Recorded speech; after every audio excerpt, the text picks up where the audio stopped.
Good morning, everybody, and welcome to Good Morning Xbox. I am your host, Axel1324, and of course, I am joined by my amazing panel here. Let's start off with Terri. Yay! No, I hope everybody's doing fantastic, and happy to be here, and all the good things. All those good things. Fantastic. Scrub, good morning. Good morning, everybody. Glad to be here. Let's talk some games. Hope you got your coffee, your tea, whatever ready. Let's have some fun. Yeah, that's right. I need it today, too. But I don't have coffee. Oh, my. I was running around my kitchen this morning. I'm like, where's my coffee? Where's my coffee? I don't have any. Oh, my God, I don't have any coffee. So today's going to be a rough morning for me. Shaddai, good morning. Good morning and good morning to everyone. How's everybody doing? Yeah, that's right. Let's check in with the chat, right? Real quick, the MVP chat. We got, of course, my buddy, my pal, Doggy Dog 420 say good morning, everybody. Good morning, Doggy. We got Cyber Gunter 81 say good morning to Doggy. But good morning to you, Cyber Gunter. We appreciate you. Europe Get Hot says, let's go, baby. It's Sunday. That means one thing. Good morning, Xbox and football. Good morning, everyone. Good morning. That's two things, man. That's two things. Well, technically. Oh, man. This week was really weird on news. I was like, man, we're going to not have any news. And then, like, in the last 48 hours, Twitter just blew up with some gaming news, and we're just gonna tie it into Xbox, of course, because we play games, we play Xbox, and let's get into it. So up first, of course, is one of the games I have been looking forward to, and that is Cyberpunk. I already beat that. And that is, of course, Gotham Knights, coming out in November, I believe. I don't have this pre-ordered because all I was interested in pre-ordering was the collector's edition, and that sold out so fast I didn't get one. So I'm like, whatever, I'll just get a regular copy. No need to pre-order them. But I do plan on picking these up because I love me some Batman. I really love me some Batman. He's my favorite superhero. Screw Spider-Man. He's a copycat wannabe. Screw Iron Man. His technology is cool, but the guy sucks himself. Screw Superman. He doesn't have to try. He's on easy mode. Batman to me is the only real one because he trained himself to be a hero. And of course, he's got money. That's his superpower. And so you get to play as his sidekicks in co-op. And I was so excited to play, finally, a modern Batman game in co-op with the Court of Owls story. And I was so looking forward to this game. Am I the only one here that's I'm excited to this game? I'm excited for it. You were excited, and then... I'm sorry, say that again? I said you were excited, and then... Yeah, she paused. Yeah, but look at Harley. She looks older. She's not like the younger Harley. So this is really great. That they're moving the franchise into older things. You got Clayface for the first time. It's just so cool. And then we found out through a Reset Era post, I believe. Was it Reset Era? That it is only going to be 30 frames per second on consoles and 60 frames per second on PC, even though the PC specs that can hit 60 frames is lower than the console specs. The current gen, PS5, Xbox Series X, and to an extent, Xbox Series S consoles. So, guys, that's what we have. Gotham Knights. What do you think? Let's start with Terri. 30 frames per second in the modern gaming era. Is that acceptable to you? I have no problem with it. I feel like this game, started development during last gen, so they probably had hopes of getting it out in time for that, and then, it came into the new generation, and it is what it is. There's plenty of games out there that are 30 frames that are a lot of fun to play. So I feel like at this point, you don't need to be an elitist thinking that you have to have everything has to be like 60 frames or even 120. It's as long as the gameplay is fun, the combat is fluid, and it has a good story. That's all I really need, and I'll be able to enjoy it. So yeah, no, I don't care if it's 30 frames. Like it doesn't matter to me. Are you still gonna get this game? Oh heck yeah! I am always been a DC fangirl. I prefer DC over Marvel. Marvel can kick rocks. No, I love DC. I'm all about it. I'm looking forward to it. And I hope for once they do a true Batman is dead. Because I hate how they always say Batman is dead. Exactly. Batman is dead. Oh, at the end, he comes back, and then we're gonna have DLC, and it's gonna be all about freaking Batman. And then I want to have a true story with Batman not in it, because Batman will ruin the whole story. Because Batman is that character where when he's not in the picture, the whole story wraps around where's Batman, and then it overshadows all of the other characters and takes away from them. So he needs to be 100% gone. Don't bring him back. All right, not for this one. He's got plenty of his own games. Leave him out of this. No freaking DLC with his return. None of that BS. Because the moment he comes back, no one's going to give a flip about anybody else. So funny you say that. Let's check in real quick. Cascade Repair comes in. Good morning, Cascade Repair. We appreciate you guys. Be sure to sound off what you think on the 30 frames per second in the modern era with Gotham Knights. We'd love to hear what you guys have to say. Back from the dead. Hey, he was a guest on the Iconic Video Games podcast this Friday. Fantastic. We based our whole show on him. We did Chill Games. Be sure to check it out on the replay. It's so funny you say that on Batman is Dead. So, when there was this comic book called Batman Rip, and basically Batman died, and then it was followed by Batman Battle for the Cowl, and then it was followed up by Batman was actually not dead. He was in some sort of time vortex or some crap like that, and I was just like, so he's not dead, And so Terry, I know what you mean, but he's definitely never going to be dead.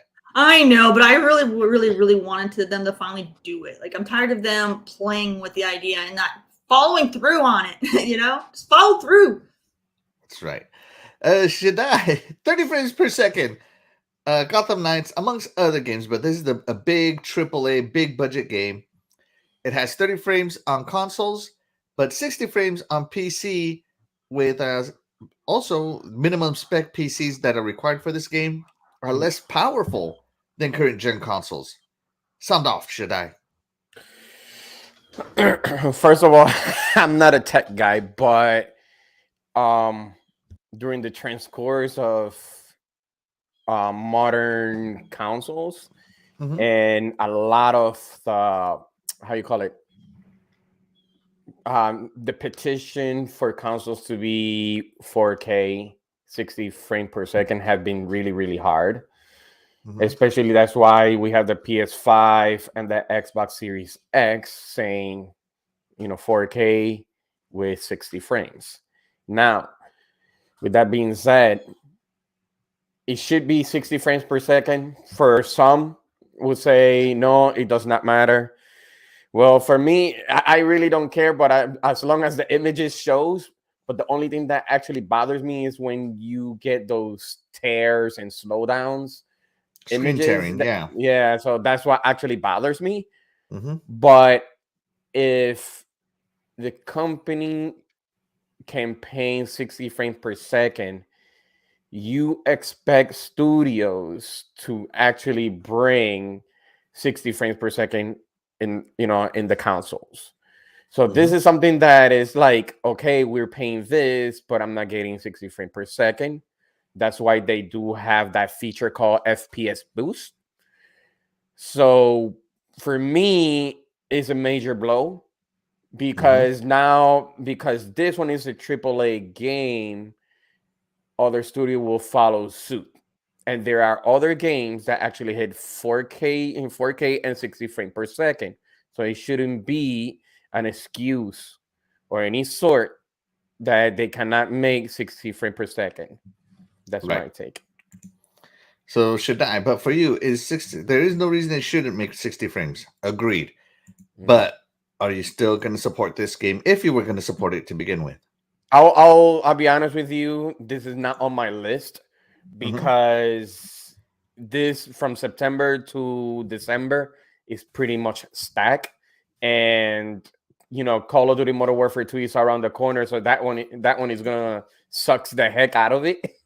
So this one is, and Pentiment, like I said in the previous podcast, I'm looking forward for Pentiment, so this one is not gonna be on my list at all. And Callisto Protocol and the Space Remake. So yeah, this one is gonna be pretty much collecting dust for me. Collecting dust, dang. Yes. Wow. All right. There Shaddai. He doesn't really bother him. It should be 60, but he wasn't going to support it anyway, so screw it. All right. Scrub, what do you got, sir? I think he's having connections issues. Oh no. Oh, yeah. Scrub is not there. Sorry, I was on another screen. Oh, okay, well, Scrub is gone. Let's check it with the chat real quick. What a scrub. What a scrub. I'll tell you what, Scrub's connection is on 30 frames right now. See, you mentioned 30 frames, and look, it just pretty much. All right, so let's see. Give me 1 second here, guys. Let me get finished setting up here. So Michael Garvey, he said, "I'll support Good Morning Xbox at any frame rate." Yeah, you kind of have to because I'm not paying for the premium version of this streaming software, sir. I appreciate you though. That was 100%. Good. That was good. Yes, I 100% appreciate you. Yeah, we appreciate it. Let's check in with the chat real quick. Let's see. Lethal Terminus joins us. Hey, Lethal, thank you so much for coming in. We appreciate you. It's Timmy Bot comes in. Timmy, thank you so much as always. General Spartan says, I wish they dropped it to 1080p to make the 60 frames per second happen. I agree. Let's see. Michael Garvey. I was about to read it, Michael Gravy. I thought the same way. I actually thought the same way. Says, I'll support GMX at any frame rate. That's right. Thank you so much.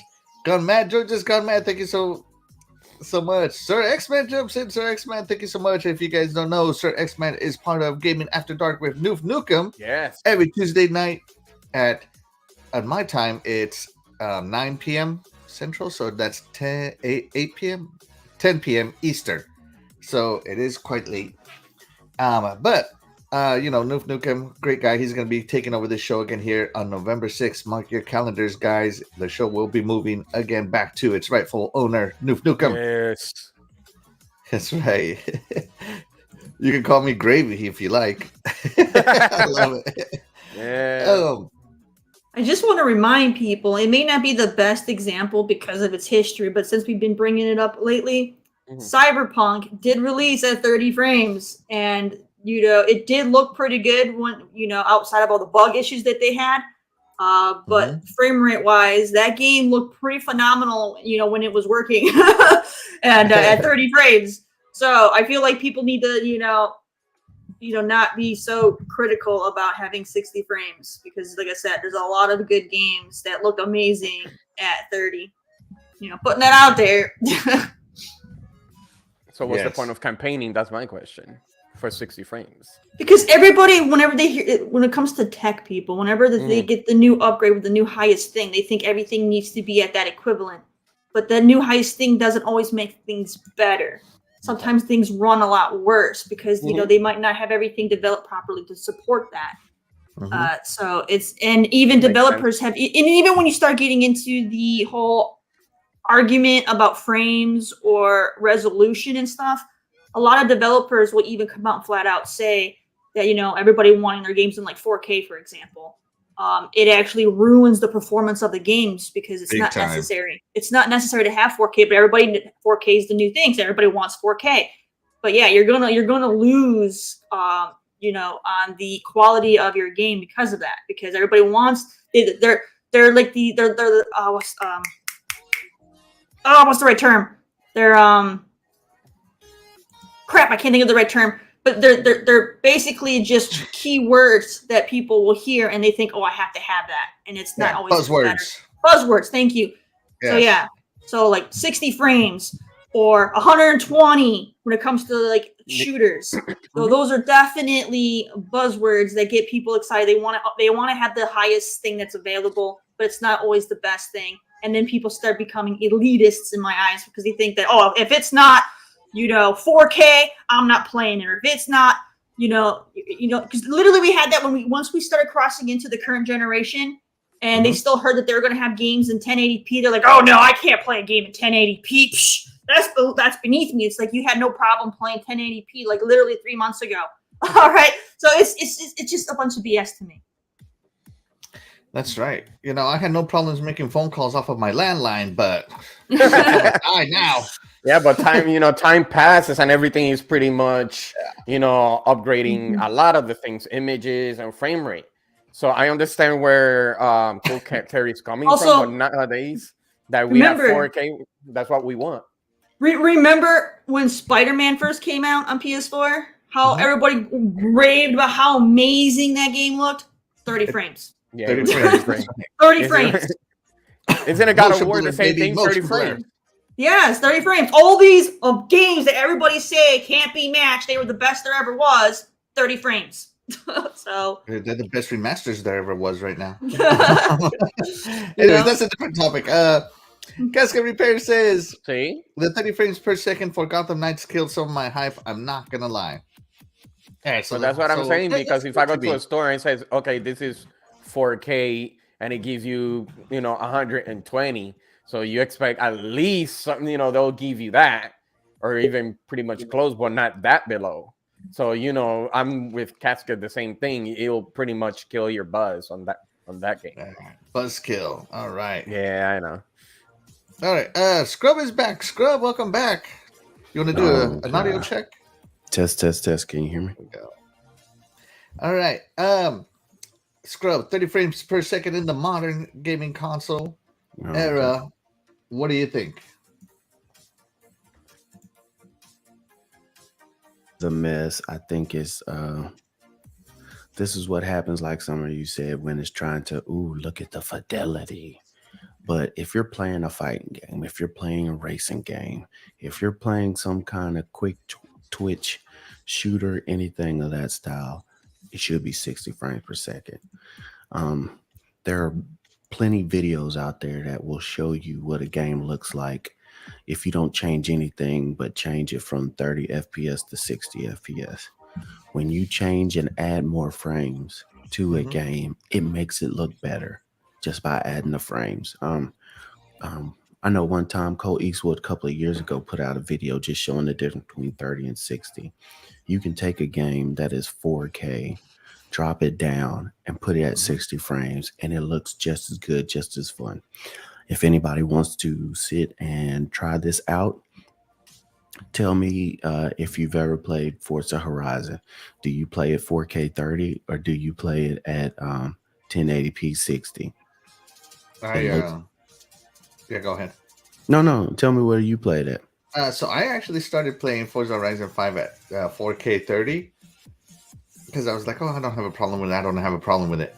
And then I moved it over to, I was having issues winning a race because I felt like my reaction was slow. I changed it to 60. World of difference, man. Exactly.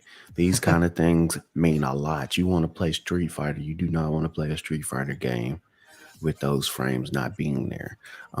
The fact now, if you play like Call of Duty, or you can sit down and play a Halo and play at 120 frames per second, is even more smoother and is better than playing it at 60, because now you, with those extra frames, sometimes you will miss that guy coming around the corner at 60, but that split millisecond of them coming around the corner, that the difference between winning a gunfight and not. Same thing with the frames here in this fighting games. I think it's ridiculous. Like you said, we have a computer that is less powerful than the console, and that's able to work, but we won't be able to do it for a console. It's not optimizing it. And I think right now you also got to look at you still have the majority of people still don't have 4K TVs. So do you want to be able to play a game in 4K? Yes, always. That's great. If I have the equipment to do it, I love that fact. But Mhm. just because since everybody doesn't have it, there should be a mode for this. There shouldn't be a fighting game or a game like this that is 30 frames per second in the day and age we're in now. That's just ridiculous, and it takes away from the smoothness of a game. You play Right. Spider-Man. I mean, you could see it in the gameplay. Look at this compared to like a Spider-Man game and how Spider-Man's flipping around, jumping, and different things of this nature. I'm just not down with it. Frames per second games in this current gen. Yeah, Mhm. it just depends on what type of game you're playing. There's Right. plenty of games you can play in 30 frames per second, and it's totally fine. It will not take away from the game. But a game of this nature, it needs to be 60. I mean, you could even drop it down to 1080, 60 frames, and it'll be good. But a lot of times, if you do it 1440, it'll still work just as fine. But all in the name of 4K, I think it's just kind of like when everybody was trying to say, "Ooh, curved TVs" or "Ooh, 3D TVs," and everybody's like, "Oh, I gotta get me one," and nobody uses that crap anymore. So Oh, I wish. I mean, I love my 3D movies. When I had a 3D TV, I wish it was still existing. Fortunately for me, I have a VR headset that does it 3D movies even better. But yeah, great point, Scrub. So Gotham Knights, were you gonna buy it? Are you still gonna buy it? um some of the trailers when I first saw it, I was like, this is it's not laggy, but I just don't like the mechanics and the way they move. Second, I don't want to have guns and they're just non-lethal bullets. That is not how this character plays in the comics. Red All right, Hood, so you have a he problem with Red Hood not killing? I mean, he does that. I know it's a video game. I know children want to play it, but it's like, oh, come on, man. If you're gonna go with the story, let's go. I do. Do I want to see how they play out um, with the Court of Owls? Yes. I know a lot of people on Twitter dragging some of the game because it was talking about, Harley Quinn sitting there playing La Vida Loca. Uh, it doesn't matter what character you play. I've seen walkthroughs from it. That's just part of the game. In that section, she sings like 10 different 90s classic like pop songs. And is it annoying? Yes, it can be annoying, but it's also Harley Quinn. So Harley Quinn That's is right. annoying. That's part of her nature. Um, so if that's why you don't want to play the game, don't let that be the reason. But no, it's not a game that I want to. Was I excited for it? Yes, I was very excited until I started seeing gameplay and then start seeing the mechanics of how you do this versus that. And it's like, I can wait. I can wait. All right. Well, there you go. Let's see. Let's check in with the MVP chat real quick. Let's see. Gone Mad says New Vegas Fallout at 60 frames per second was the bomb, even at 700p. Yeah, I'm not gonna lie, it was pretty good. Going to 60 FPS glitch on Arkham City made it a different game. I never tried that, but I'll take your word for it. Everything looks better at higher frames. That's right. I don't know what this has to do. You don't play games standing still while zooming in. I know He's why. talking about I know what he resolution. means. Resolution. Okay, yeah. Yeah, you know, when they're trying to zoom in, like Yeah, he's for talking about pixels. resolution. Yeah, good Yeah. point, Gunman. Michael Garvey says Scrub Nurse has a very sexy voice. I am not gonna lie. Woo woo. Thank you, sir. Thank you. Yes, Gunman vote goes 60. that's Doggy Rico Dog Suave says right 60. there. This is about your Horizon question. The only way to play Eternal Shaddai. Oh, let's see. Oh, don't worry Eternal about Shaddai, you mine. want to tell us what you think here? Oh no, the way I see it after the 1080p 30 frames per second, I'm talking about the 360 era. Gamers requested for games to be 4K and 60 because of the TVs were showing 4K and bright images. Consoles wanted to follow that also. But there is a second part to that, because I said that Phil Spencer also showed during that time after the 360, Xbox One era, the Scorpio. That's when they announced the 4K 30 frames per second. So after that, people just requested the 4K 60 frame. And I know I was talking to Happy Cloud Gamer on the chat, and I'm like, I know he said there's some games that can be at 60 frames and some they don't need it. So the only thing that I said was, if that was the case, that's why some games are lower to 1440, 60 frames. So it doesn't have that, that problem. Right. So, and we also pay $70 for games. So there you go. Yeah. All right. And speaking of Happy Cloud, he's in. Happy Cloud Gamer, thank you so much for joining us. I appreciate you. We appreciate you. I understand what you mean, and 60 frames per second should be the normal thing going forward, but some games don't need 60 frames per second. Yep, If so, you getting lower graphics.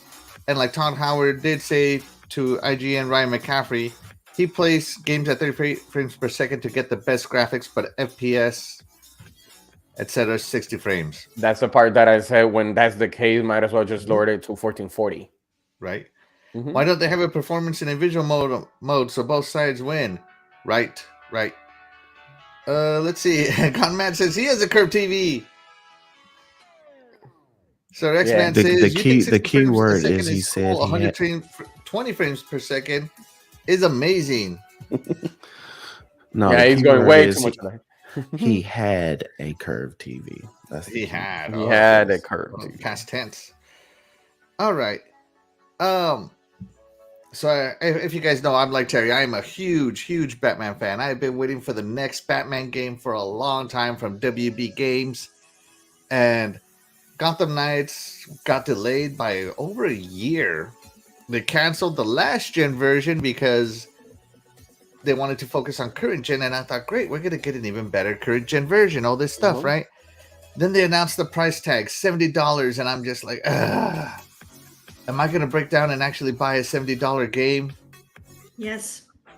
Because I have it in me like, I will. don't think I want to pay $70 for games. I don't want to contribute to that. It's happening. It's happening. And so then, and then on top of the icing on this nugget is, on the negative nugget, if you will, is it's 30 frames per second only on console, which is going to be the way I play. Even though I have a very capable PC, I am all about the console because I like it. And so now I'm contemplating $70, 30 frames, but it's Batman. It's the next Batman game, and it looks awesome. Do I want to play this? And I played Shadow of War, Shadow of Mordor. I played Gotham Knight. All that. They all had the same play style, the same fighting engine, and Gotham Knights looks to change it with different animations now. But remember who started that, though? It was more clunky, but I think it looks more precise. They added more moves to everybody. So really? I think it looks great. Personally, the fighting, everybody says it's a little slower than the previous versions, but I'm just like, okay, I can live with that, no problem. But it also looks like the bad guys are slower too, unless Harley Quinn is here, because she looks pretty fast. But and the fact that you can play up to 4 different characters, I'm going to play this story probably 4 times.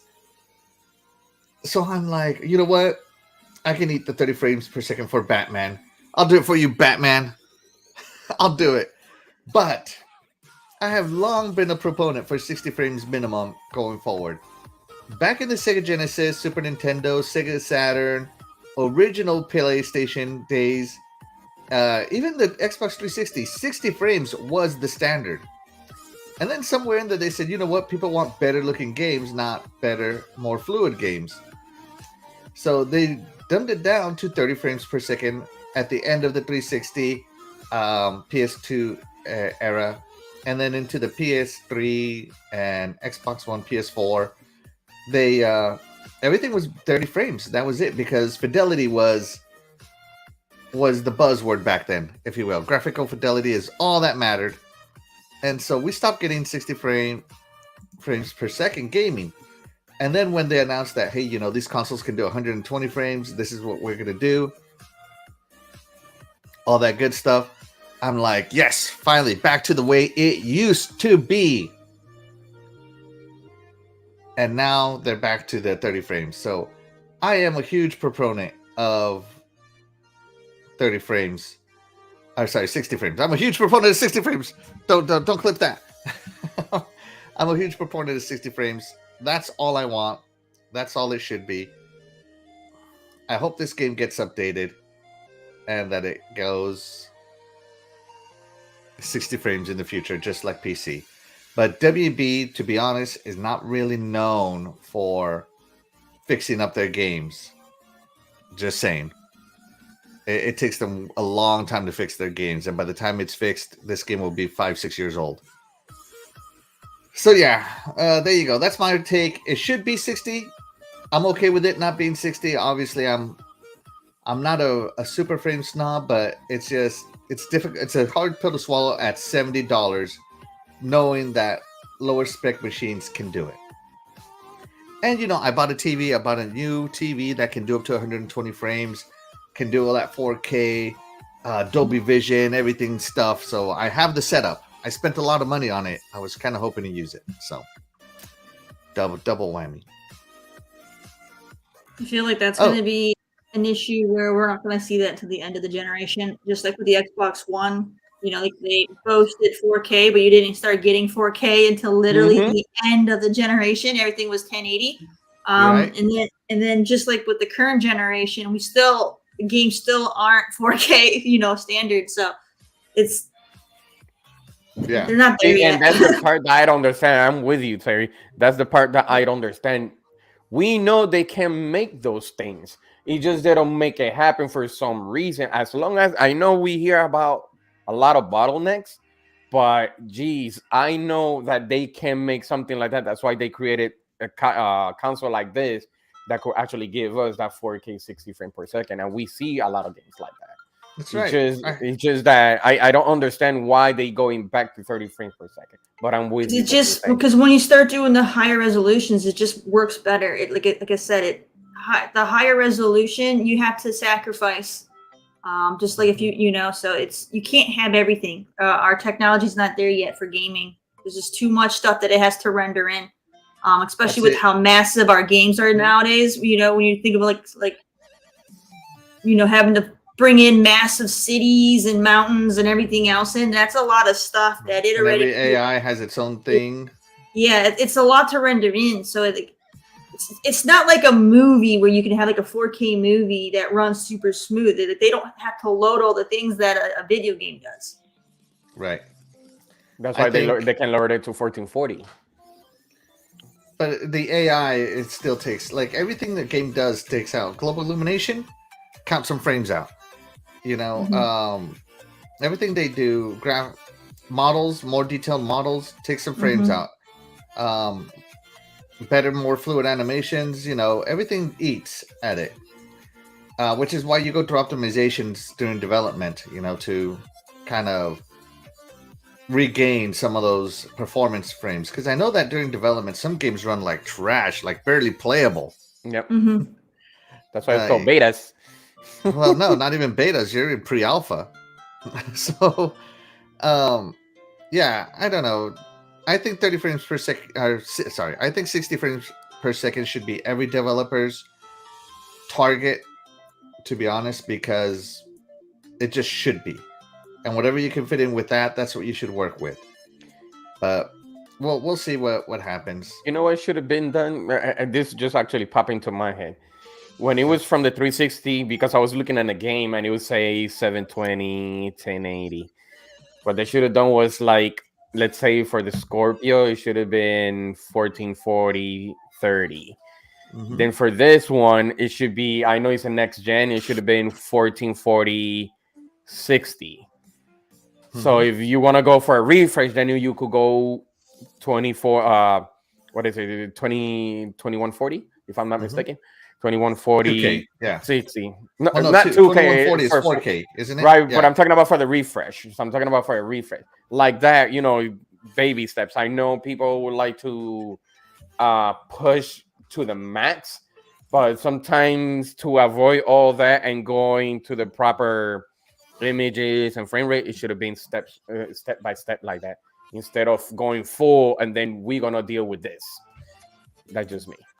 Okay. Yeah. All right. Let's there you go, guys. So to recap, Terri's fine with 30. I'm gonna be fine with 30. Shaddai is 60, and Scrubness is 60. Yeah, it got to be 60 for these type of games. If it wasn't this kind of quick twitch style and stuff, yeah, you can do mini games at 30, and there will be no qualms with me. But for this, plus you're gonna charge the 70 as well. Plus it's able to be on PC, even as some people say, potato PCs, and it's still running 60. It's because we're not trying to optimize or whatever for the console.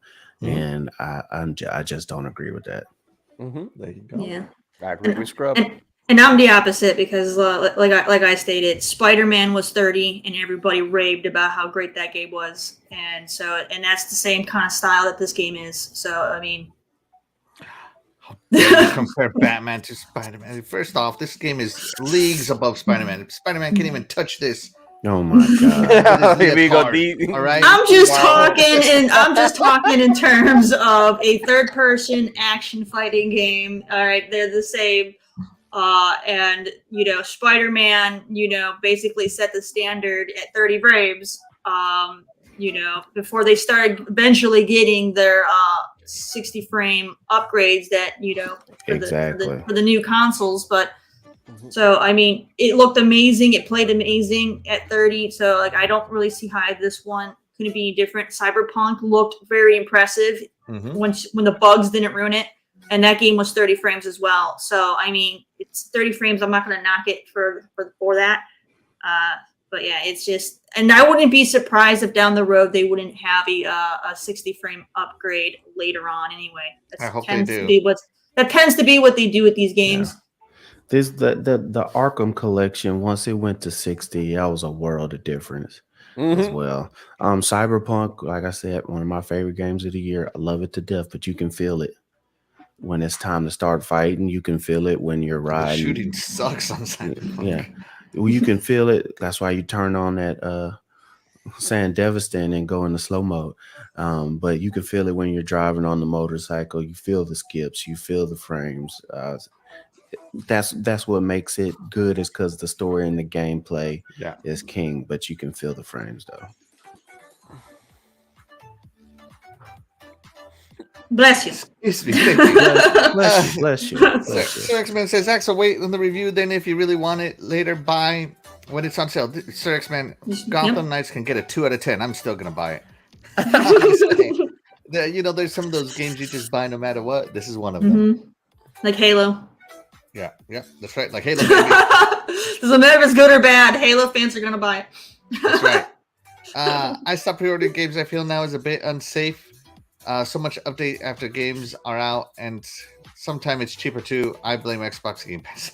Well, I don't blame Xbox Game Pass. I blame the game industries for setting the expectation. That's definitely been an issue before Game Pass was around, where pre-ordering kind of became overrated. Now I'm allergic to 30 frames.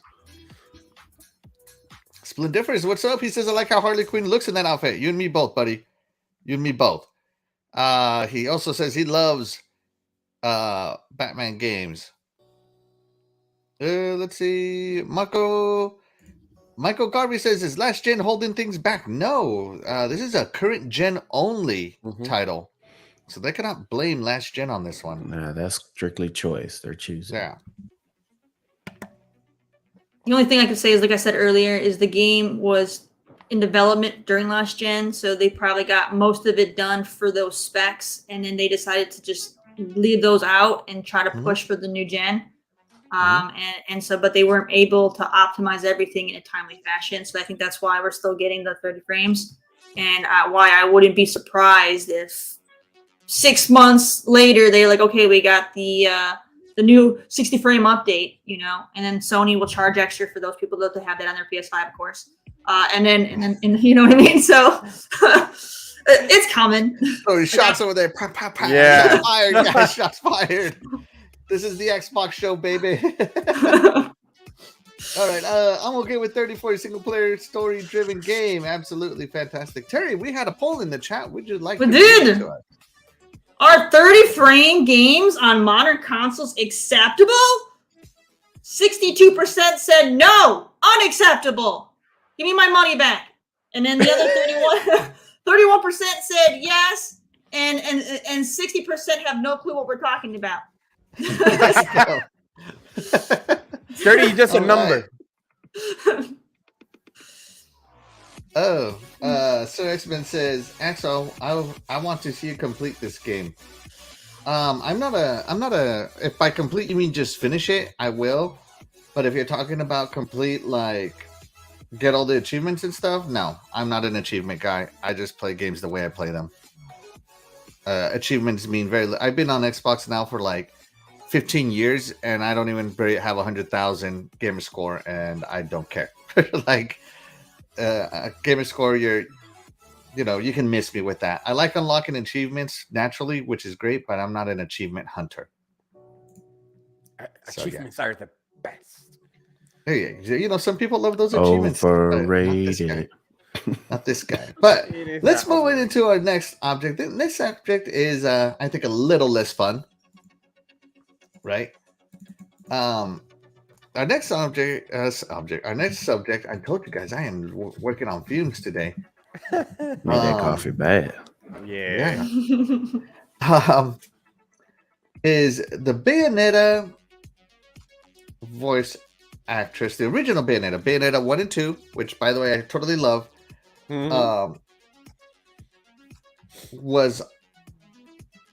is not voicing Bayonetta 3. Instead, who's voicing Bayonetta 3? That really in-demand voice actress, what's her name? Jennifer Hale, baby. Hale. Jennifer Hale. Yeah, Hale. That's right. Jennifer Hale, who is Hale. Hale. Oh, wow. She's arguably the most she's hype. after. Oh my god, like, Jennifer Hale's the best. So like I can understand why, I think this other woman's salty as AF, because you guys say PG-13. She's salty, man. She's Jennifer Hale is voice actor royalty. This voice topic we leave it to Terry. I know Axel's trying to set the plot here, but I'm telling you, voice actor royalty. She got usurped off her little Bayonetta throne by actual royalty, and she's not handling it. Okay, go ahead, Axel. All right. Oh, I think Terry might have a little crush on someone. So Jennifer Hale is going to be voicing Bayonetta, but the original voice actress, who was Hellena Taylor, she's the original voice of Bayonetta in Bayonetta 1 and 2. Totally love Bayonetta's voice. I think voice in character is very important because that's what you gravitate to as fans, right? And so it's part of that character. Yes. And Jennifer Hale is voicing it this time, and people were kind of wondering why. There was rumors that Jennifer Hale was lowball, sorry, not Jennifer Hale. Hellena Taylor was lowballed, and that's why she didn't do it. There was rumors she was too busy. She couldn't fit it into her schedule, so forth and so on. But she came out yesterday and put 3 videos up talking about why she didn't voice Bayonetta in Bayonetta 3. And those reasons are basically money. She talks about all her years in training to become a voice actress, which is fantastic. I think that's great. 7 years in training before you land your first big role. And oh God, how do you say his name? The Platinum Games crazy guy. The leader of Platinum Games. You mean Kamiya? Kamiya. Kamiya? Yeah, Kamiya. Basically gave her a lowball offer of $4,000 to voice the entire game. A AAA Nintendo-funded game. Now I can tell you right now, he definitely did not pay Jennifer Hale $4,000. No, Jennifer Hale wouldn't even blink at $4,000. Okay, so I don't know what she wanted, and I don't know how the negotiation process is for voice acting. I mean, he could have paid me $10 and I would have done it. Just throwing it out there, guys, just to put my name out there. But do you think, guys, that Hellena Taylor was lowballed with $4,000, that she deserved more? Or do you think it goes a little deeper? Now, her timeline of events is they negotiated. She got the $4,000 offer. She rejected it, and they went with Jennifer Hale. That's the timeline from her stories that she laid forward yesterday. But first, let's check in with the chat real quick. Wonder Dragons TV comes in. Hey, Lemon, thank you so much for tuning in. We appreciate you. Platinum Games are suckers. They lowballed her. And once again, this is the industry doing workers bad. She did a great job in the first and second games. Facts. You're dang right she did. She did. Let's see. I always forget to hit like in the start of a stream. Now I did my part. So hit that thumbs up. 7 likes but 18 watching. That's right, guys. Hit me up with some thumbs up. I really appreciate that. And Graphic God joins us. Good morning, Graphic God. Thank you so much for joining us. Terri was Hellena Taylor lowballed. Well, I looked up what they tend to get paid for, like, voice acting, depending on whether they're novice or if they're all-time pros like Jennifer Hale. And they usually will get paid. If you're a pro like Jennifer Hale, you're looking at, around $200+ an hour. Yeah. Or they'll pay you based on how many words you have to say. So in the event that this role didn't have a lot of dialogue, and maybe they had a shorter story, we don't know. There's a good chance that there wasn't a lot of dialogue. There might not be a lot of dialogue. So if they're paying the standard rate of, let's say, $100, for so many, for $200 for like 200 words or whatever the base pay is, there's a good chance that $4,000 is very reasonable if she didn't have a lot of dialogue. But she's making it seem like it's way worse than it really is. We don't really have the full story. I don't like when when there's an outcry from one side and everybody instantly gravitates and takes their word for it. We don't have the full story. We have her side of the story. Jennifer Hale hasn't even chimed in at all for what I know of what her recollection of what happened was and how she got the role and whatnot. So, there's a lot of it that you don't know. I'm sure there's truth to what Hellena is saying, but there also could be embellishments as well because she's going to be upset. I had mentioned it in our personal little chat that there's a good chance because I looked up her stuff. So like for her to say that she was too busy, I'm not sure what she could be too busy with because she hasn't had a big role in over 8 years. So I don't know what she's busy with. She hasn't done anything. Which could lead to her being, kind of jaded right now because she's had a harder time finding some big work. Yeah. And then with that being said, she might have assumed when Nintendo had announced, several years ago that they're making a new Bayonetta game. She might have already assumed, I got this automatically because I've already done her voice. They're just going to pick me and I don't have to worry about it. And then they went with somebody with a much larger resume, Jennifer Hale. Much larger range. Yes. So I don't know. I don't want to call her a flat out liar because we don't know the full truth. We just know her truth. And there's a lot that we don't know. So no one should just take her side because, she could be dishonest. She could be being dishonest. And that wouldn't be fair to the work that Jennifer Hale is doing for it, the other voice actors are doing for it, as well as the work that all of the developers have put into it. She's basically slapping them all in the face and telling people not to buy this game. And that's hurt the pocketbooks of everybody involved in the project for her to be salty at maybe one person in the whole production to go and take it out on everyone who's part of it. That's going too far for me. I do not stand behind that. I haven't heard any other voice actors who are in this game come out and and say anything to the like of that they didn't feel like they were treated fairly financially with what they got paid to do the role. Mm-hmm. So I don't know. I there could be truth, like I said, but I don't know. To me, from the outside looking in, I think she's salty. She assumed she was going to get the part without having to try for it because she'd done them in the past. She hasn't had work in almost a decade.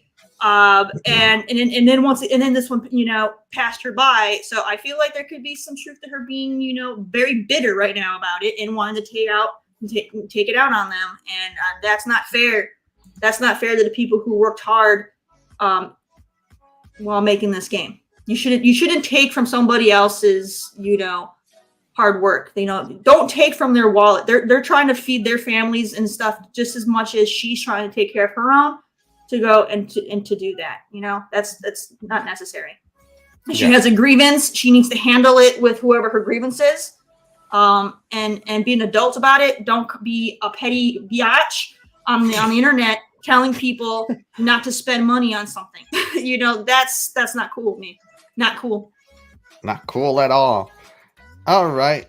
Now, Jennifer Hale has said, were you going to buy this game, Terry, by chance? No, I am not a Bayonetta fan. I've tried playing one before. It's just not for me. Like Devil May Cry, Bayonetta, those style games, they're just not my style.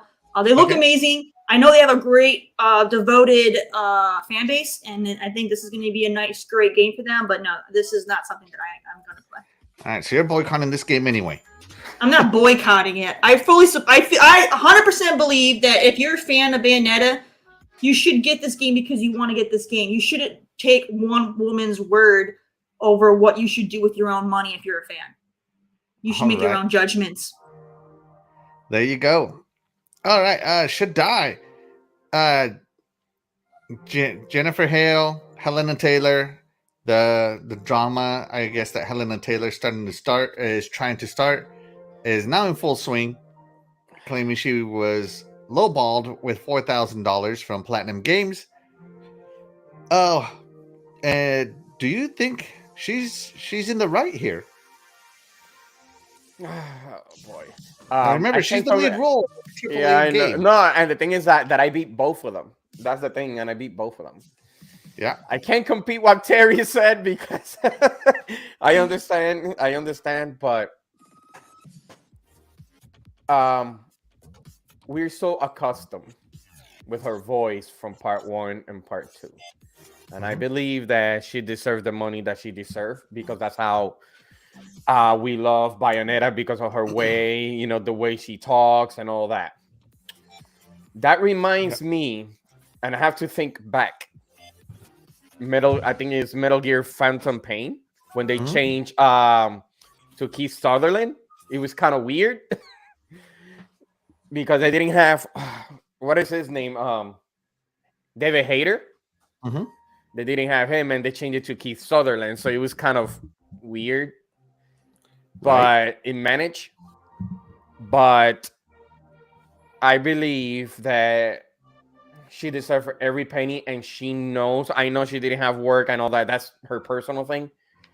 But we all know that Platinum is gonna pretty much get a lot of money for Bayonetta 3 on how successful it is.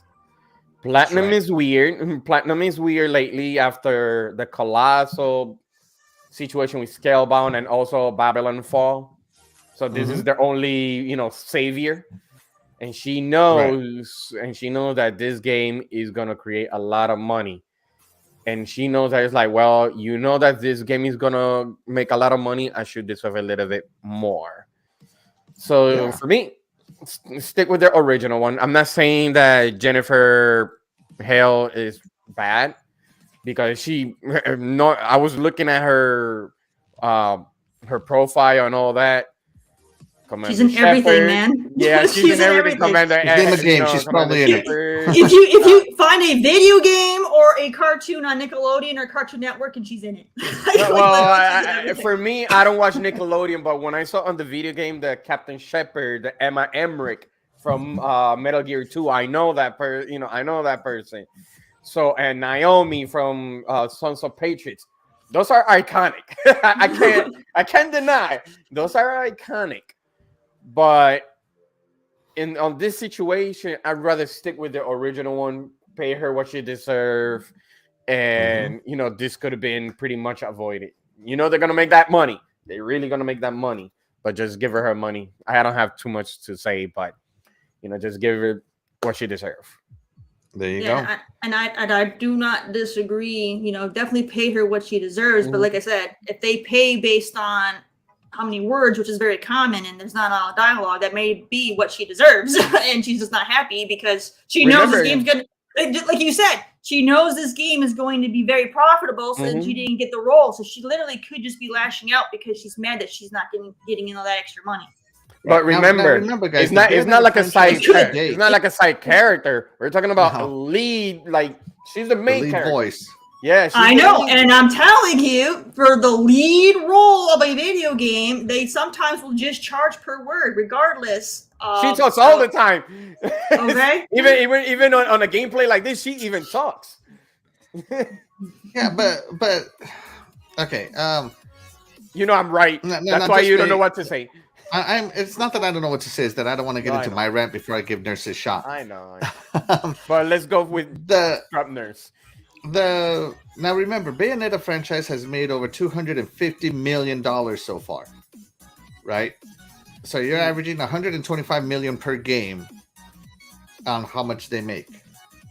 So yeah, they just give that in $4,000 off of a game that is in the millions of dollars for the lead role. Scrub Nurse, let us hear it.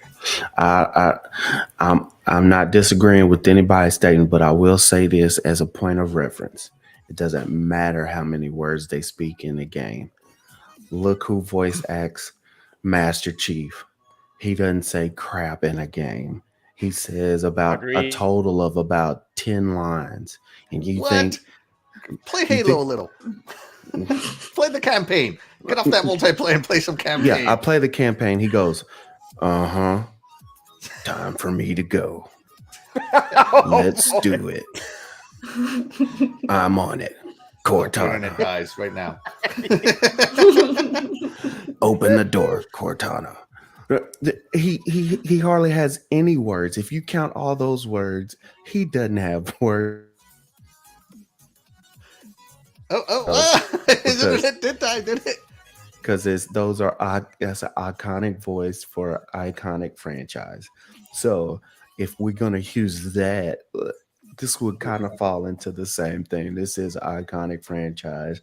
People who don't play a Bayonetta, people who don't have a Switch or any Nintendo devices knows about Bayonetta. So to that point, I will push back a little bit on the pay as far as how many words. It doesn't matter how many words she speaks. She's the voice of that character. So if somebody offered $4,000 for that, I think that is a big time lowball. Do I believe everything that a person says? One thing they're not when it's coming into disputes like this situation. No. Do I think there's some truth to what she is saying? Yes. But at the same time, we're dealing with Platinum Games people, okay? Platinum Games took money from Microsoft and Xbox and said they were going to do this versus that. Oh, we're still working on the game. We need some more time. We need some more money. We still need to do this. But yeah, we're working on it and just wasted millions and millions of dollars on Scalebound, where it had to be shut down, and they're still begging to get back into it. And it's like, you burned us. We don't trust a word you say. So when somebody who has said at one point she hadn't had a job or whatever, or she hadn't been working for the last couple of years, but then at the same time, Platinum Games making it almost seem, they didn't say the exact words, but they're trying to make it seem like, oh, it was almost like a scheduling conflict or whatever. I'm like, this ain't matching up. Okay, scheduling conflict, but she's not working. Where to the fact that it was making it hard to pay bills. When it gets to that situation, yes, people can be desperate, and you might lowball because they'll take the money. At the same time, we know these video game companies, a lot of them are not treating their workers like they should be. That's the reason why some of them are unionizing. That's why you hear all the complaints and the voices are coming out about crunch and all the different stuff. I know parts of that is just part of the gaming culture, but some of it is just that culture needs to be fixed. So the one part that really got to me about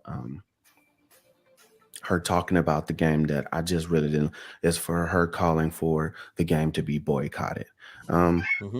With her saying boycott it, is she taking money out of the people who created the game? No, because they already got paid. So she's not taking money out of them if folks boycott it. You just taking the money out of the company, recouping the prices that they use to pay for the stuff to make the game, and then to pay the people who made the game. So she's not taking the money out of people's pockets unless they were getting paid, more off of straight residuals, and most people aren't doing that who are creating the game. So yes, I believe there's some problems on most sides, but yeah, I do not trust Platinum Games. But her saying, the only thing I'm glad she said was, oh, if you're going to boycott it, save that money and donate to charity, or just keep it in your own pocket. But yeah, that's what kind of turned me off, is when she said boycott the game. If you want to play the game, have your fun, enjoy it. But at the same time, I do believe that $4,000, if that is true, is a straight low ball, and it's ridiculous. And Platinum Games should be ashamed of themselves. And Platinum Games has many reasons why they should be ashamed of themselves, not just this situation. They habitually have made poor decisions, and things that are not in good faith. So can I easily believe that they've done that? Yes, totally. But like it was said earlier with Coolcat Terri, don't let somebody else say, whether you should play the game or not. Make your own decisions, play the game, have fun. But this is a total marketing nightmare, as far as people who love this game have heard this voice. I mean, when she swings, it's almost like she has a taunt or a little quib the whole time she's fighting.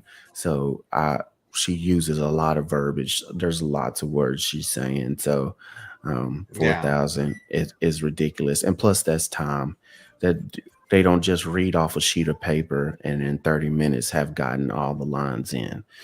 There's multiple takes. They have to put feeling into it, understand what's going on. To the fact that they don't spoil the whole entire game after they do their voiceover, I think they should be paid more just so they don't spoil the freaking game. So 4,000 is definitely not enough. It's ridiculous, but that's all I got to say on it. That's right. All right. Before I get into it, let's check it with the chat, because a lot has scrolled through and I want to get it going here. Let's see. Believe this is where we are. One of Dragons TV says $4,000 for a game that makes millions. We did a great interview with a voice actress, and she told us all the BS on how they are treated. Yeah. I watch a lot of interviews with voice actors, and I also listen to a lot of live chats with voice actors, because they are such a nice community, the voice actors themselves, and it's amazing what they can do on the fly. And of course, I listen to a lot of the interviews through 4GQ TV. I haven't caught this one of the Dragons, but I'll see if I can find it. So yeah, I agree. Here he is. Yeah, go check that interview on 4GQ TV. Yeah. Let's see. Happy Cloud Gamer says some actors get big bonus after the project is done. Day-to-day work on voice acting or movies, etc. I've always kind of said that I would prefer points over a salary when it comes to media, because you always get money. You get that residual, right? So I've always said I'm more about points, percentage points, than I am about salary if it came to entertainment work. Of course, if it's not if I'm not part of that entertainment and if I'm on the background, then yeah, I'm charging a bunch of money. Let's see. Platinum Games are suckers, and they stay jerking.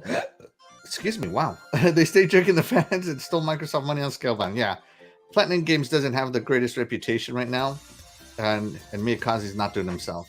Or how do you say it?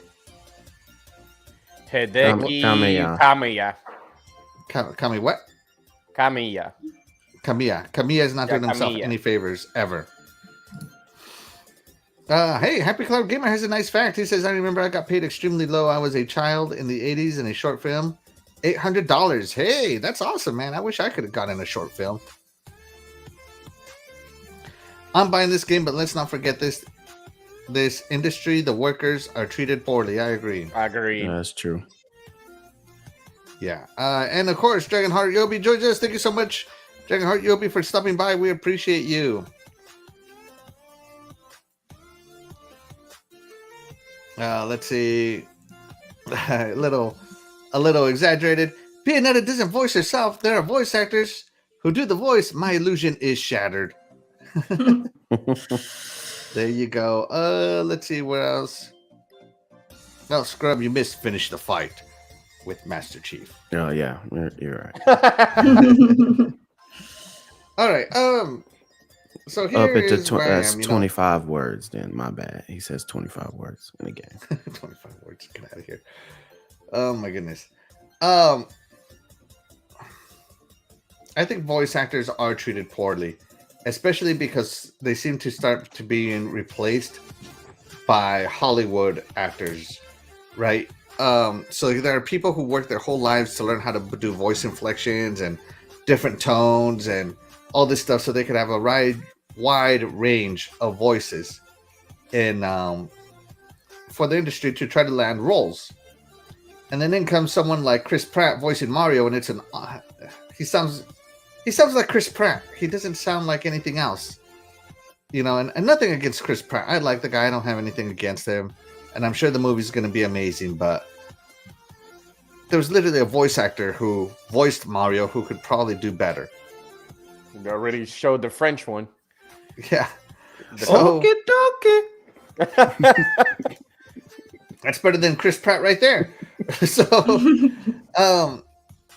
So yeah, I think voice actors are treated poorly as a whole in the entertainment industry. But back to Bayonetta with Hellena Taylor and Jennifer Hale. From what I understand, Hellena Taylor had to re-audition for Bayonetta, and of course they offered her the role, and they offered her $4,000. And I'm going to guess that they probably had Jennifer Hale voice audition for the position, and they liked her better, so they gave her the good offer. Sometimes, there's that whole, how there's such a thing as quiet quitting? Well, there's quiet firing, Yep. So maybe they wanted to fire her to begin with. Maybe Jennifer Hale I was going to bring that up. That much better, right? So the whole aspect of it is weird. But when you have the original voice and then you have Hellena Taylor, I would always go with the original voice. It just, especially if she can still do it. I get it that voices change as the years go by. So you got to make sure that they still sound the same, all that good stuff. And it's not like Jennifer Hale is any younger than Hellena Taylor, I don't think. Because, Jennifer Hale has been on the industry for decades. She's definitely older than Hellena. Yeah. Yeah. So, secure your franchise a little longer. But I get it. Like Cortana's voice changed. I'm okay with it. I get it. Sooner or later, Steve Downs, who voices the Master Chief and reads millions of lines, scrub. He might read a million lines, but he only says 25. He's already a senior. I'm sure sooner or later they're gonna have to replace him with somebody, to secure the franchise, all that good stuff. But they still should not lowball them. I feel that this $4,000 lowball offer was, quiet firing of Taylor, Hellena Taylor. Now, am I going to boycott this game? No, I'm not. I get it, Hellena Taylor. You were done wrong. I understand you were. I agree that you were done wrong, but a boycott for your personal crusade, asking me to boycott for your personal crusade is not something that I'm gonna do. That's just not how I work. It's a video game. I could live with it. I could live without it. I'd rather live with it, of course, because I love Bayonetta. But it's one of those things. Like, to me, boycotting is for serious things that affect a lot of people. That is a personal crusade of a lot of people. It's more like a social crusade, right? And so, but I think they need to unionize. I think they need to set standard rates, because I watched an interview with Alana Pierce, because she did some background voices for Gears 5. So, and I was really looking forward to Gears 5. And she said that they had her read the same line over and over and over and over again. Now say it like this. Now say it like that. Now say it like this. Now say it like that.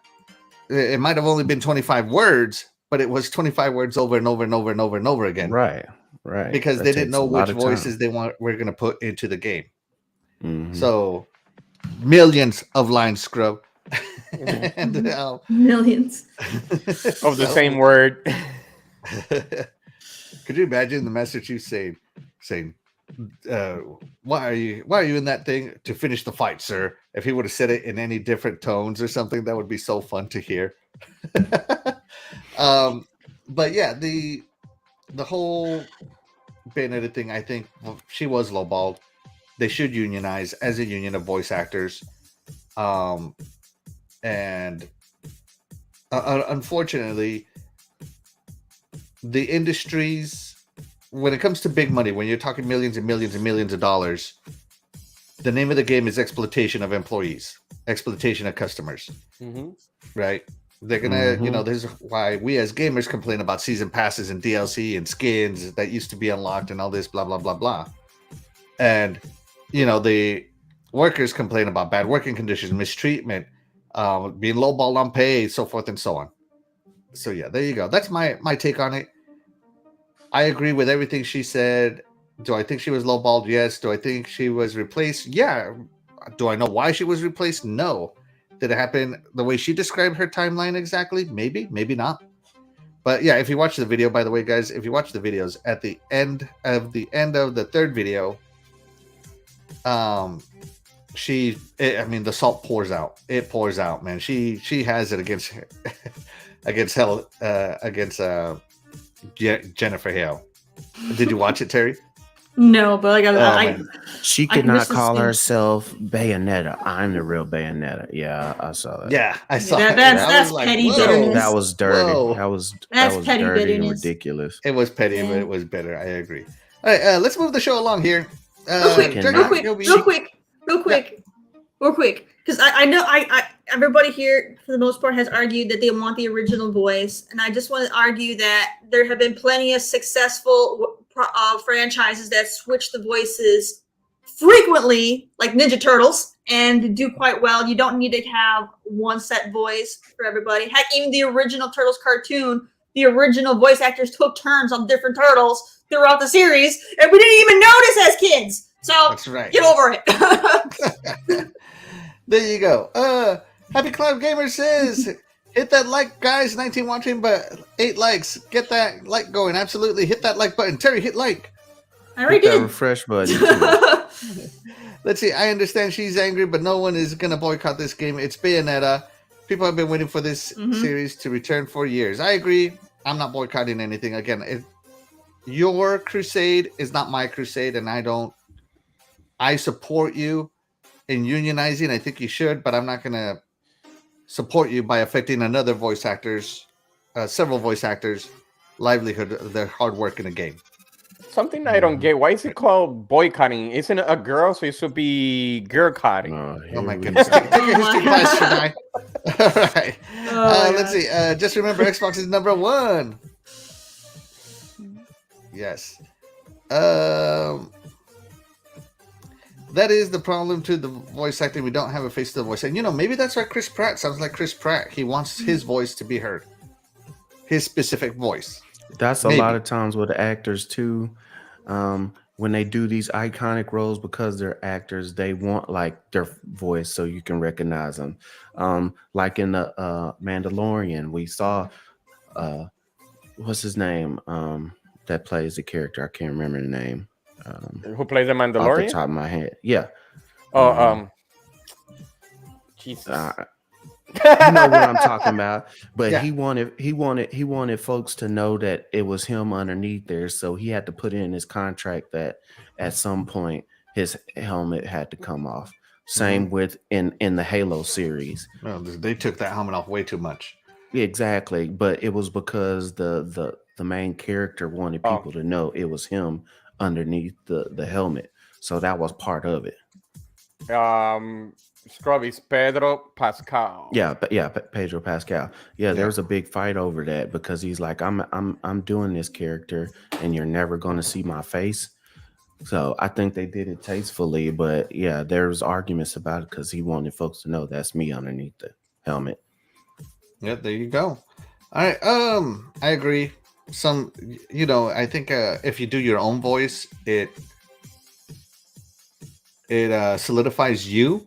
But again, you could be like Jennifer Hale and just do a million voices and be the most sought after voice actor in history.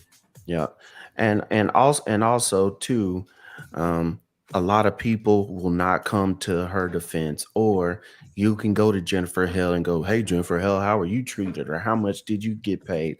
A lot of folks will not divulge that information because they're trying to keep a job or trying to get their next gig, and in Hollywood or entertainment, it's easy to get blackballed if folks say you're a problem to work with.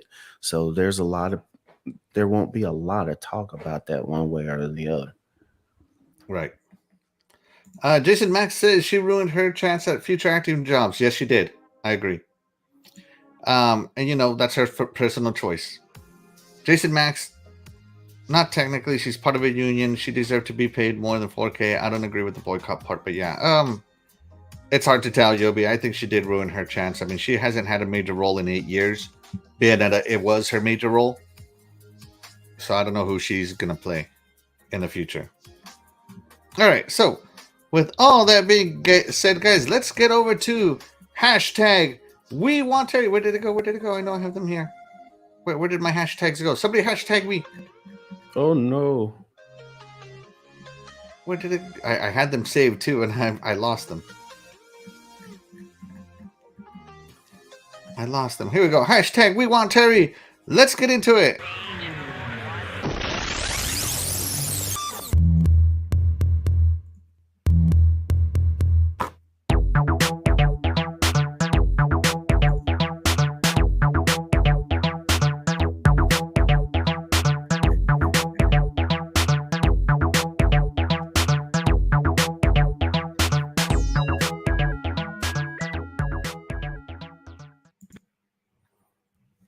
Terri. Muted. I am muted. So anyways, welcome everybody to the Indie Spotlight. I hope you guys are ready because I don't got one, I don't got two, but I got 3 games for you today. And I'm doing it because they're all tied together, part of the same franchise. So you're getting them all because I didn't want to split them up between 3 different segments. So you're getting them all today. I hope you guys are excited. And for those of you who are retro old school gamers, you're going to recognize the publisher 3D Realms. And they are the ones who have created this little franchise. They got 3 different indie developers to create the games for them. And I hope you guys enjoy what we're going to show you. I have the wrong trailer up. This is the wrong one. I got to switch over to the other one. My bad. All good. I got 3 trailers. So, I'm going to go ahead. We're going to show you. I'm going to they're going to be a little bit out of order. I'm doing them out of order because I'm going to do them in chronological order for the story, not release order. All right? Not release order, chronological story order. We're going to kind of do it like, if you were going to explain Legend of Zelda, chronological order, not release order. All right? So here we go. So the first one is called Ion Fury, and here's a trailer. Let's do it.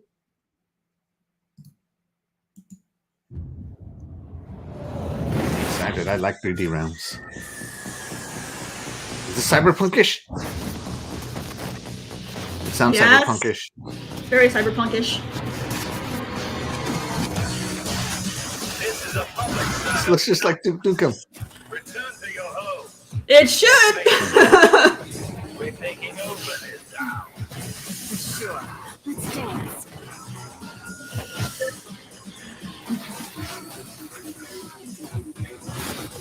Duke Nukem, but with like unreal speed.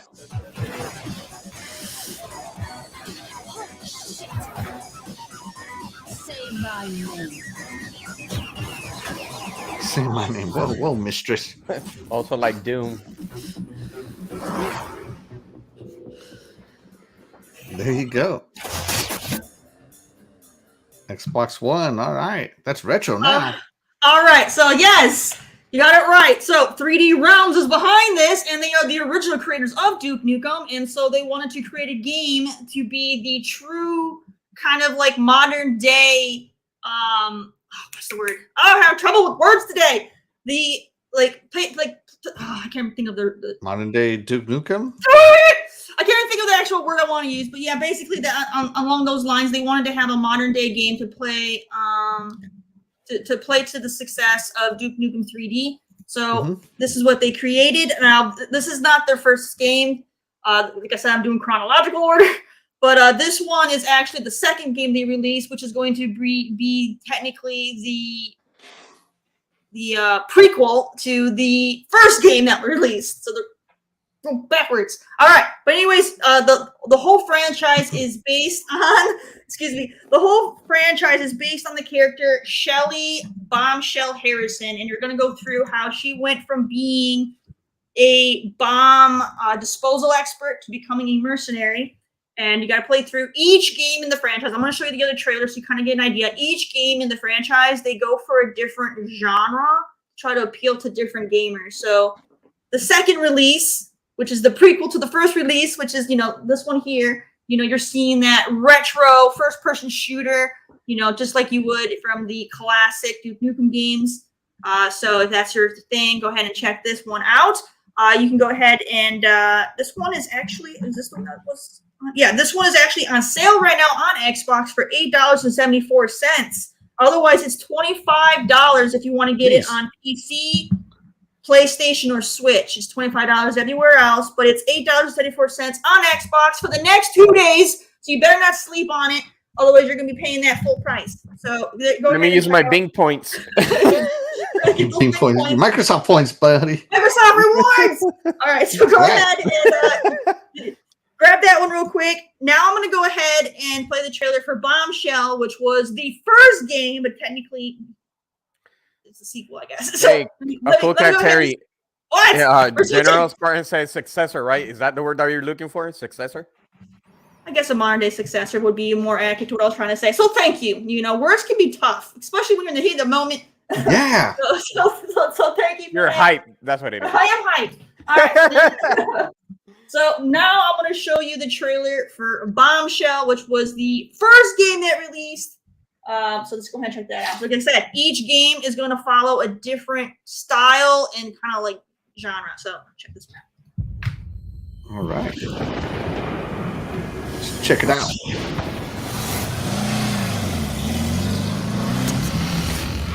I've seen this trailer. Wound can only be healed by a single desperate act. Revenge. Vengeance. Join me and reclaim that which you have lost. Your crumbling world need not be your final destiny. With my help, you shall rule the stars eternal. I think I'm gonna have to call you back.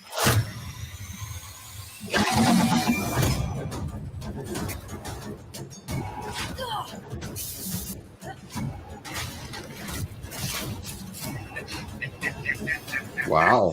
Graphical update. I bear a wound. A reminder of the mistakes I've made. Deaths that cannot be undone.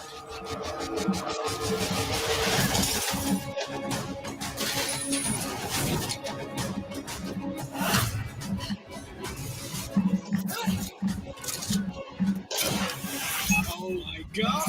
Multiple hostiles incoming!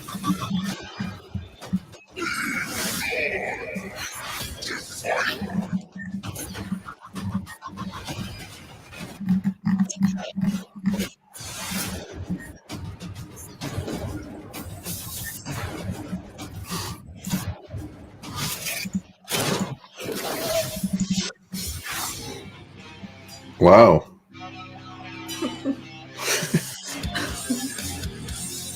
And then the music. All right, so there's Bombshell, which was the first game they released to introduce Shelley Harrison, which technically is now the second game because, like I said, Iron Fury is now the prequel to all of that to see how she went from military to mercenary. So go ahead and check that out. There is one catch, though, with Bombshell. This one is PC only, unfortunately. But if you're able to play on PC, go ahead and check that one out. This one they go for where you can actually travel between 4 different planets in this one versus just staying in the Neo City that's in Ion Fury. This one we're gonna go, it's not intergalactic, but like interplanetary, whatever. You're moving on to other places. So go ahead and check that one out if you're interested. But that one is $35, so you might want to wait for a Steam sale. But yeah, definitely a good one to check. And then the third game is the sequel to the first one I showed you, which was the prequel to this one. I hate it when game developers do this nonsense. This is the sequel to the prequel. This is literally. I literally do blame Legend of Zelda for this nonsense because they're like the kings of this BS. All right, but anyways, we're gonna go ahead. We're gonna show you the next one, and just to be clear, the next one I'm gonna show you is not out yet. This is just the trailer. I can't tell you anything about the game. The game's supposed to come out here in 2023, so you can have time to get through the other 2 games. So you can be ready for when this one comes out. Let me go ahead and switch over. There you go. So many tabs. The next one is Phantom Fury. Is already pulling their map. Absolutely not. They can do this. Harrison can do this. Cut it out, will you? Come on, you're not afraid of a tattoo, are you? Where's Shelley Breathe? You can do this. 1, 2, 3.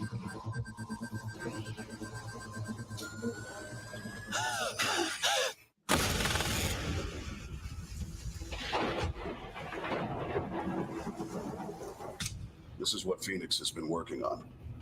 Decades of research, billions of dollars.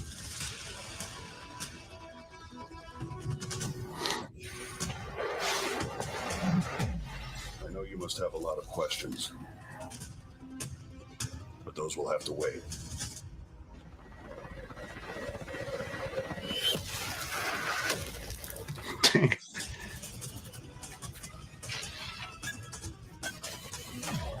It just looks like it's getting more and more actiony every game.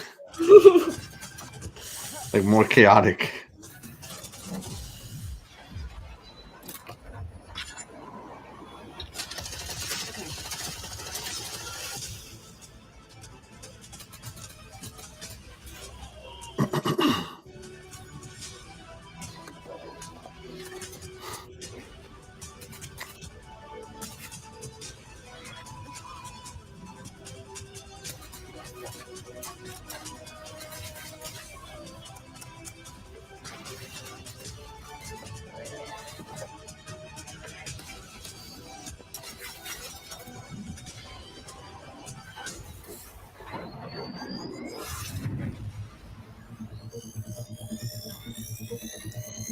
Nice.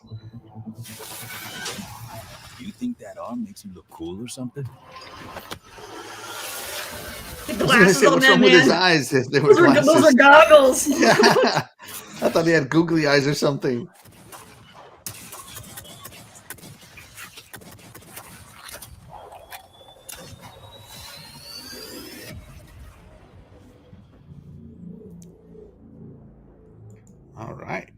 All right, so there you go. Phantom Fury coming out here hopefully next year, which is technically the second game.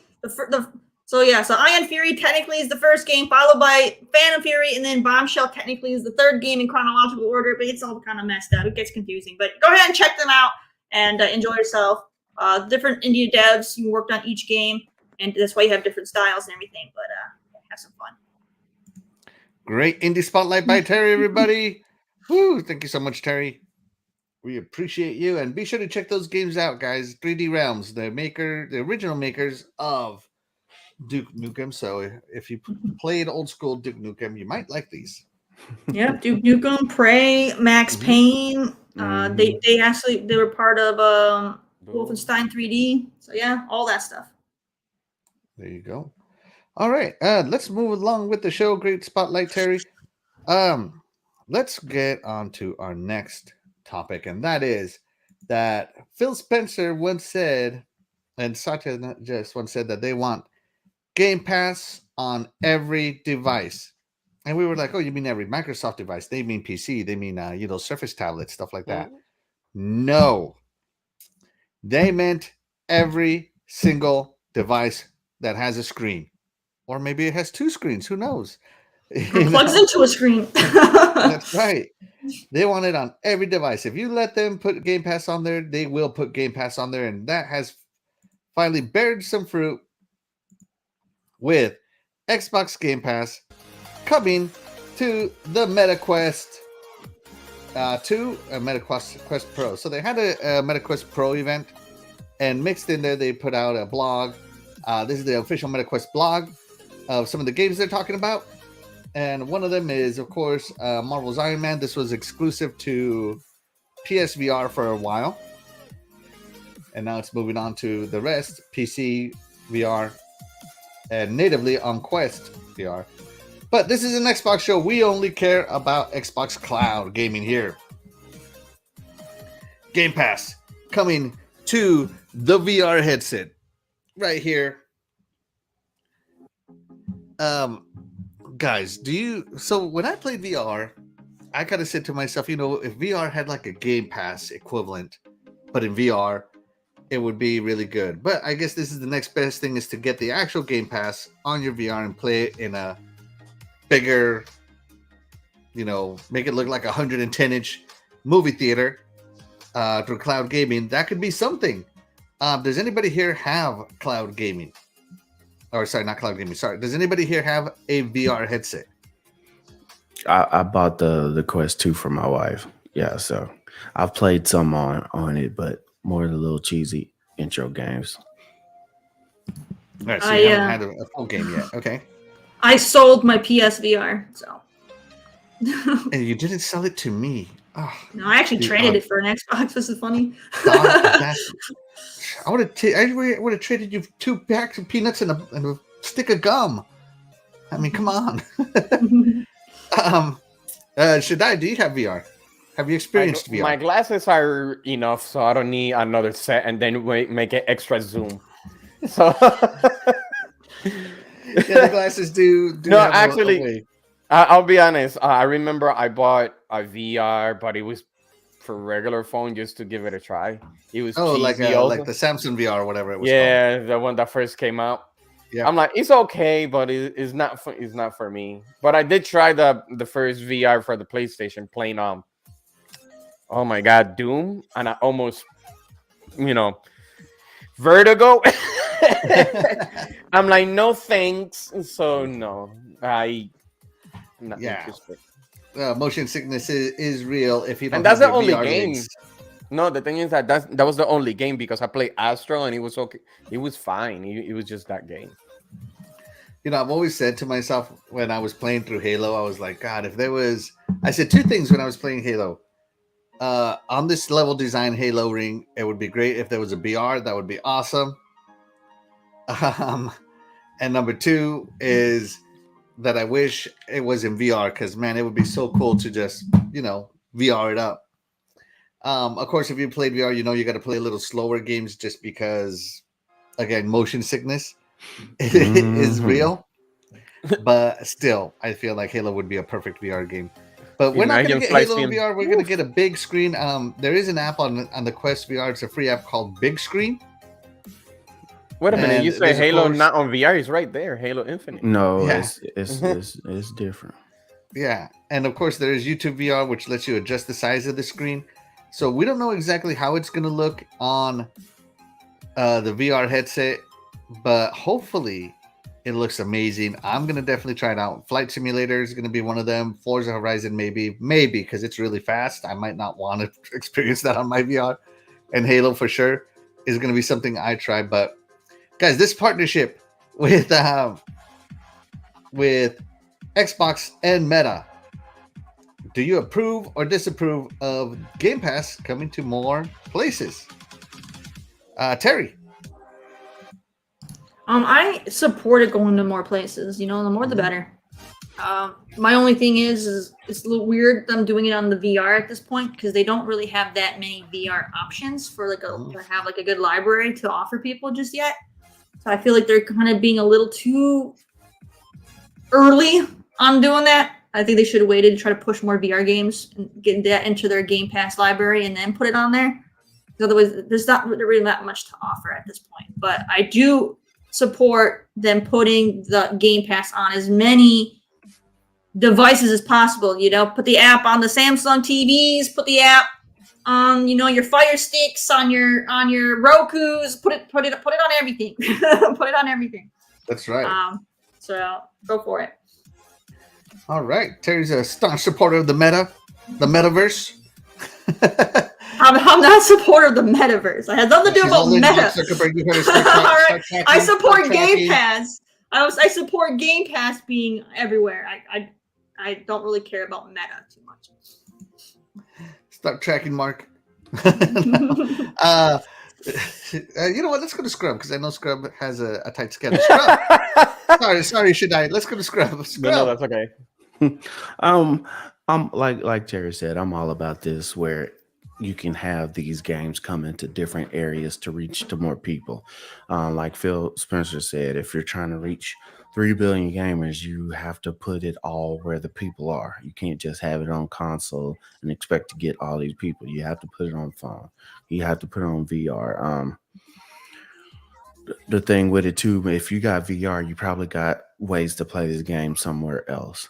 You probably got a PC to play it on. You probably have a console or somewhere, but it's just a nice option. The fact that you can get on there and, like you said, put it on a big screen. What are they saying? Like a 90, almost like a 90-inch screen, or something to that nature. Yeah. That's kind of cool. But plus, it gives you more stuff to play on that Quest because, let's be real, on most VR headsets, 90% of those games are not awesome. They're games to play. They're games to they have a lot of what they call quote unquote experiences, but they're not like the Jedi game, the Star Wars lightsabers game, or the Beat Saber game, Squadrons, or what was that? The Squadrons. Well, yeah, but what's the Vault game or whatever that everybody's loving to play? I can't think of it right now. Vault? But no, I'm probably saying it wrong. What's the one that actually you say you play and you love it? Half-Life Alyx VR headset. Oh, Helix. Yeah, Half-Life. Yeah, I love Half-Life Alyx. Half-Life Helix. Yeah, I don't know where I got Vault from, but anyway, maybe I was thinking Valve. Yeah, Valve.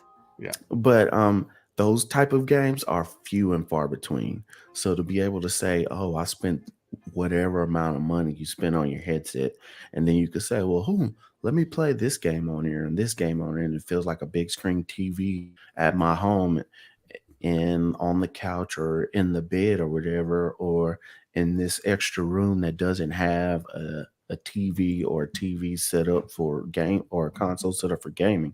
I can just put this headset on and still play those same games that I love to play on a big screen. I think that's great. I think that's a good thing to do. Make sure you get to all the games you want. This is just another reason and a way for folks to play the games the way they want to. So one of these reasons why Xbox doesn't go into the VR is because they have these other things they can team up, and then eventually, if it works out well, the games that they have and what's going on, and then also the equipment or just the software gets better and better, yeah, they can start making some VR games later on. But they're saving money, not having to build up that process of creating, doing research and development for their own headset, and then for it not to work like they want to. Because how many VR headsets are out there and they're not working? I mean, even the cheapest version you want to, you can think of, you stick your little phone in the headset. Everybody buys it. They do it and play it one time, 2 or 3 times, and never pick it up again. Or folks just don't buy it because of the price. So for them to be able to do it this way, I think it's great. It's pretty cool. There you go. I think you're right, Scribner's. On a lot of the games are just quote unquote experiences. But after you get familiar with some VR, you kind of can sniff out the experiences and get into the real deal games. Yeah, but the real deal games you got to spend money to figure it out. That's the bad part. Yes, you're spending money, and then the real deal games you want to play, you're spending real deal money. It ain't the $15 and $20 VR experience games. You paying just like you're paying for a console game. So, and then you might get in, you might not like it. So that's what I'm saying. It's a lot of money that goes in the VR, and it kind of shuns people away because they don't want to pay for that and maybe not like it when they already have something available. So if you already got xCloud, you don't have to buy anything else. If you don't want to buy a whole bunch of VR games or experiences, you can just play xCloud games like that. So I think to have the versatility is great. Yeah. Absolutely. All right. Great insight from Scribners as always. Just in case I forget or go on a rant, Scrub, do you want to do your outro? Just in case. I'm sorry, my bad. I was typing in, I was muted. But yeah, best way, look on Twitter. I'm ScrubNurse3, and then I have my gamer tag on there. You can also find me on other different sites. So like I do some Twitch every now and then, especially coming up next week, Call of Duty and the campaign. I did pre-order so I can play the campaign early. I'm probably gonna be streaming that on Twitch. That's gonna be Scrub_nurse. And like I said, Xbox Scrub Space Nurse. But if you forget all of that, find me on Twitter and at Scrub Nurse 3, and you'll find out where to find me. I'm all about having gaming, having fun, poking fun as well. So I'm glad you guys came out and hung out. Thank you so much, Scribners. But we're not done yet. Shaddai, Xbox Game Pass coming to MetaQuest 2. What do you think? What are your thoughts, sir? It's a really good business decision by Satya to expand more of the Xbox Game Pass to other devices, especially on the Meta, which they are really focusing on pretty much the metaverse.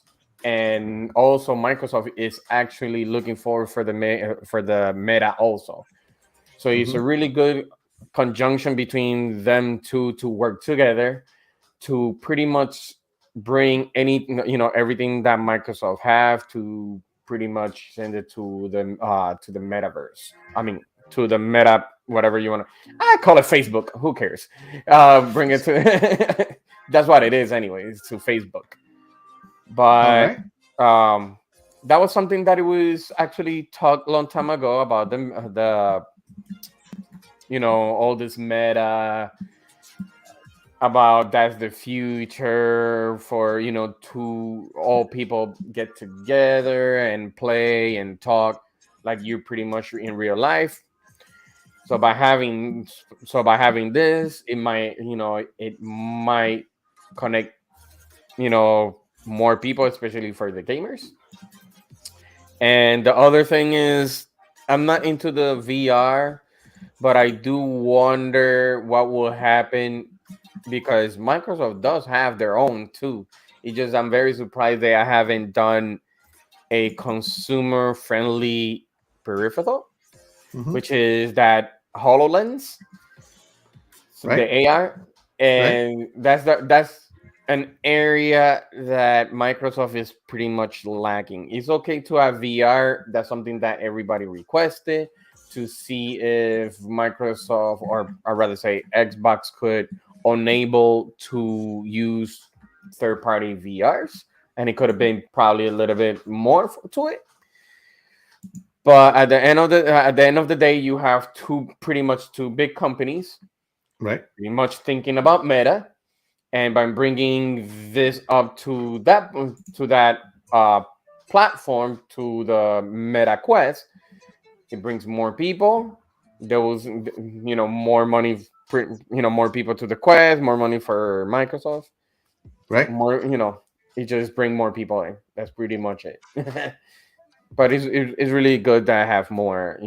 You're pretty much taking it to a different set of audience now, to pretty much the VR audiences. All right, fantastic. So I have a Meta Quest, and Phil Spencer does, the whole mantra has been, play the games you want on the devices you want when you want. It's all about options, right? And you have to have an Xbox Game Pass Ultimate subscription to access cloud gaming.